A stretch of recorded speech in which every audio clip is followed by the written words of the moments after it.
Որոշակի դժվարությամբ, բայց հաստատուն քայլերով է Էրիկ Եղյանը գնում նոր աշխատավայր։ Ուշանալ չի սիրում, ոտքի պրոթեզն էլ խոչընդոտ չէ։ Լիահույս է իրեն վստահված աշխատանքը պատվով եւ ժամանակին կկատարի։ Արդեն մի քանի օր է Էրիկը ՀԱՕԿ նախագահ Գագիկ Ծառուկյանի օգնականի պաշտոնն է ստանձնել։ Նման առաջարկի մասին նախկինում չէր էլ երազել։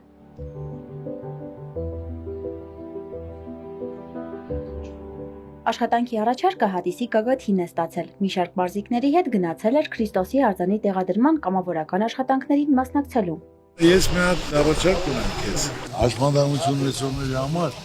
Իրան օլիմպիական կոմիտե, ես չգիտեմ, հələ դու համաձայն ես թե չէ, որ քեզ ընդունեմ օլիմպիական կոմիտե Ծառուկյանի օգնական, որպես լավ մարզիկ, որ միջև հիմա էլի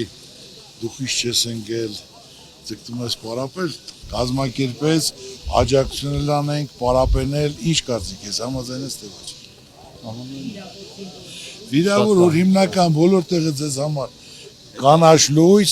ինչ պետք է աջակցենք, օգնենք, հնարավորություն տանք, պարապելու, որ մարդիկ չկոտրվեն, իմանան, որ մենք միշտ իրենց կողքին ենք, բոլորն էլ ու այդ շփումը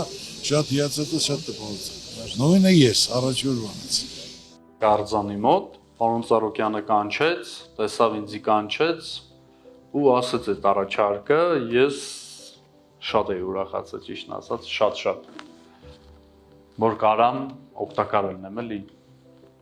գոնե մի փոքր բանով, բայց կարամ, շատ գործեր ունենք կատարելու, մենք հիմա քննարկումներ ենք անում, հասկանանք ինչ պայմաններ ստեղծենք մեր վիրավոր տղերքի համար, որ իրանց համար էլ հարմար լինի, որ իրանք կարան ամեն ինչ օգտվեն ու եթե լինի իրանց համար անվճար, որովհետև մարդիկ կան, որ ֆինանսապես կայուն չեն, որ կարանան թույլ տան իրանց հետևեն իրանց առողջությանը։ Էրիկը 44-օրյա պատերազմում ոտքը կորցնելուց հետո սիրելի սպորտով, բռնցքամարտով էլ չի կարողանում զբաղվել, բայց ուժերն այլ ոլորտում փորձել է, երբեմն էլ աշխատանքի դիմելիս արժանացել գործատուների դժկամությանը։ Իրանց այդպես մարդիկ պետք չեն, էլի ովքեր ունեն ֆիզիկական խնդիրներ, ու ես դնում էի ինձ իրանց տեղը, ես իրանց էլ էի հասկանում,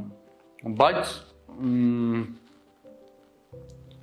միտեղ հասկանում եմ, միտեղը չէ, պատերազմը շատ մարդկանց հույսը կորցրեց, բայց իրանք չեն ուզում հանձնվեն, ես առաջի վայրկյանից իմացել եմ, որ ես ոտ չունեմ, ես հասկացել եմ, որ ոտս կդրված է, ու ուշադրություն չեմ դարձրել, ես չգիտեմ ոնց է դուք դրան նայում, ոնց չեք նայում, ոնց եք ընդունելու, բայց ես ասեմ, որ եթե ես չպարապեի սպորտով,